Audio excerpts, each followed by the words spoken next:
On Jubilee Street, there was a girl named Bee. She had a history,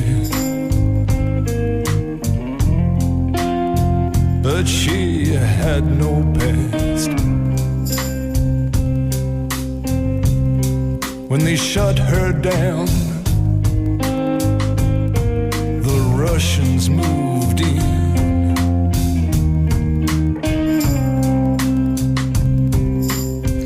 Estem escoltant en Nick Cave, que el tindrem a Barcelona i a Madrid a finals d'aquest mes d'abril,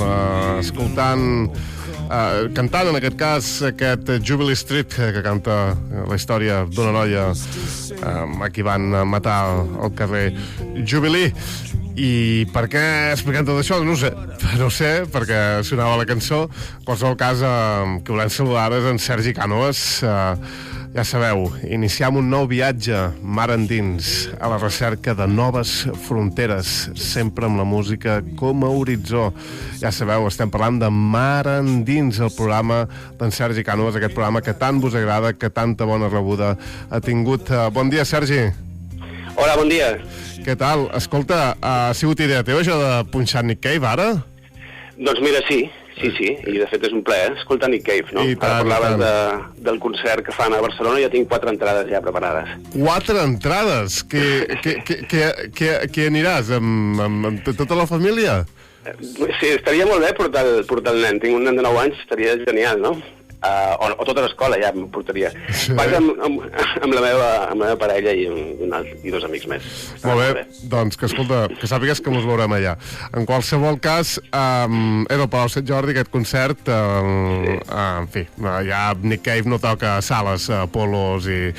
Ui, estaria molt bé, no? Sí, però això ja no ho fa. Escolta una cosa, Sergi, el teu programa ha estat molt ben rebut aquí a Formentera. És precisament per això, perquè gent com Nick Cave, que pertany a petites i grans minories, doncs la gent no en té tant de coneixement i resulta que els agrada quan l'escolten?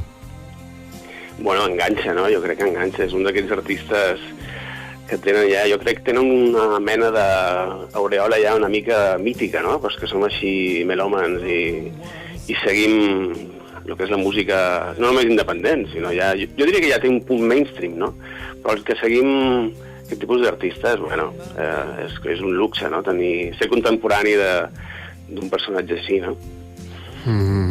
Escolta, aquests programes, què te'ls inspiren? O sigui, com decideixes? Mira, avui parlaré de Tom Waits, avui parlaré, no sé, ara em venen al cap algun dels noms. Vas parlar també de Mark Lanegan, un dia, recordo. Sí. Com decideixes l'objecte del teu programa?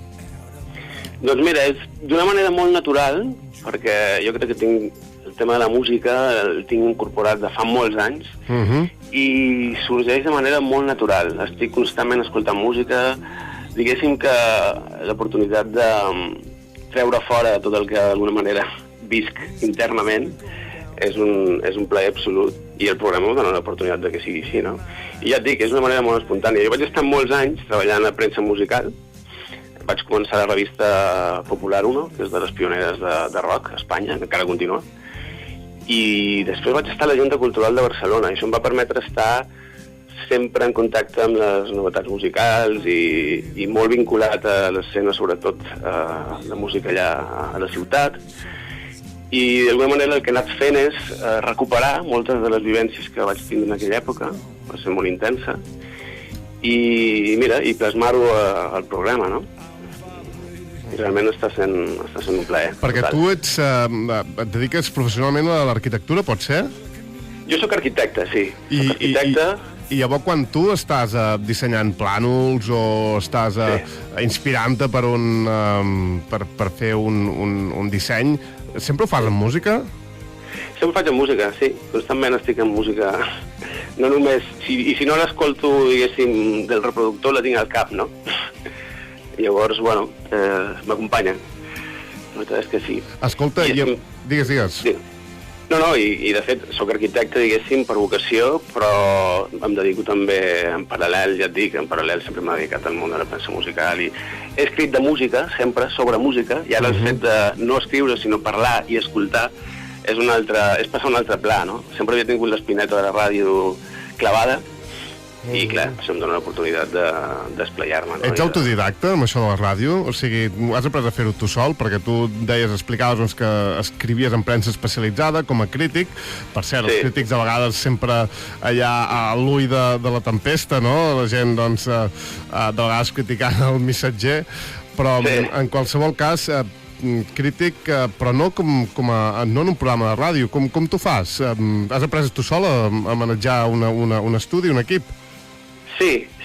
De fet, jo crec que també és una mica herència d'haver fet tantes entrevistes, no? El que passa és que ara són, diguéssim, que és... Sí, ho faig jo al meu aire, que em dona aquesta llibertat, que per mi és un plaer absolut, però quan, no sé, jo recordo haver fet entrevistes a gent com... Vaig començar a fer entrevistes a Lagartija Nick, a Antonio Arias, no? Tot el programa independent, Los Planetes. Vaig entrar molt en aquest tipus de grups i després ja vaig anar pujant i vaig entrevistar, per exemple, els guitarristes Black Crowes, el germà Robinson. En aquest cas va ser el Mark Ford, que era el guitarrista que tenien en aquell moment, que venia de gira amb Ben Harper.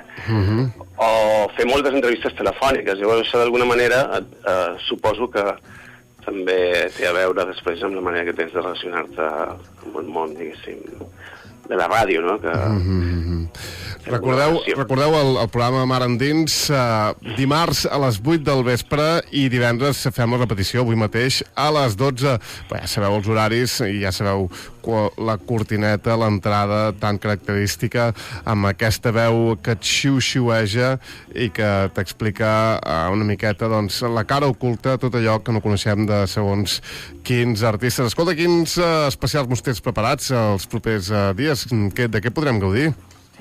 Doncs estic ara experimentant amb una mena de programa una mica diferent. Estic preparant un programa que ve a ser un collage.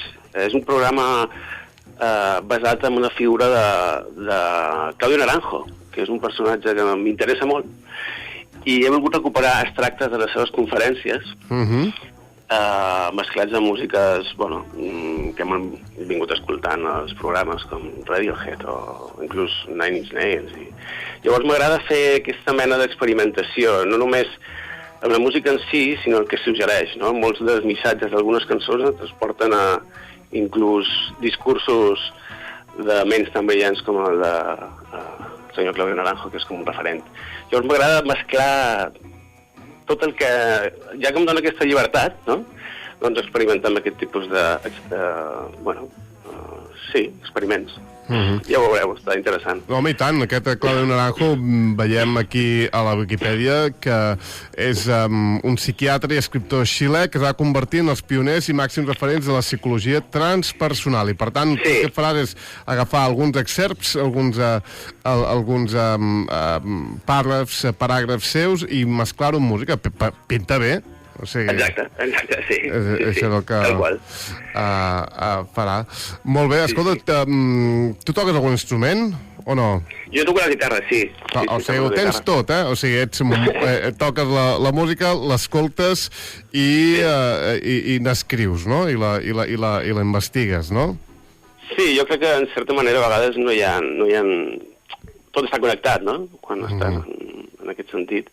I he fet alguna cosa de manera també bastant autodidacta, mai m'he pogut dedicar, diguéssim, com m'hagués agradat, però he arribat a composar alguna banda sonora per algun curtmetratge d'algun amic, o de manera bastant autodidacta, diguéssim, però amb bons resultats. Molt bé. Sí. Doncs anirem gaudint d'en Sergi Cànovas i el seu Mar Endins. Esperem que per molts mesos més, anys. Escolta, aviat aquí a Mallorca, Mica P. Himson, no? Quina sort que teniu. Mica P. Himson, sí. Això ha estat una iniciativa de l'Àngel Romaguera, que realment s'ho està currant moltíssim aquí a Palma, que té aquest local al Novo Café Lisboa, al barri de Santa Catalina. I allà tenim, crec que és un privilegi per a gent que ens agrada aquest tipus de música, ja porta el Mica P. Himson, però a nivell local l'escena allà està efervescent. Ho sabem. Quin munt de bandes que surten de Mallorca. Estem afortunats.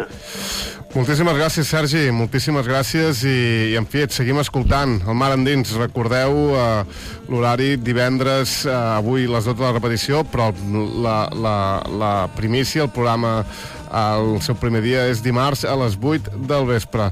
Gràcies, Sergi, i molt bon cap de setmana. Gràcies a vosaltres.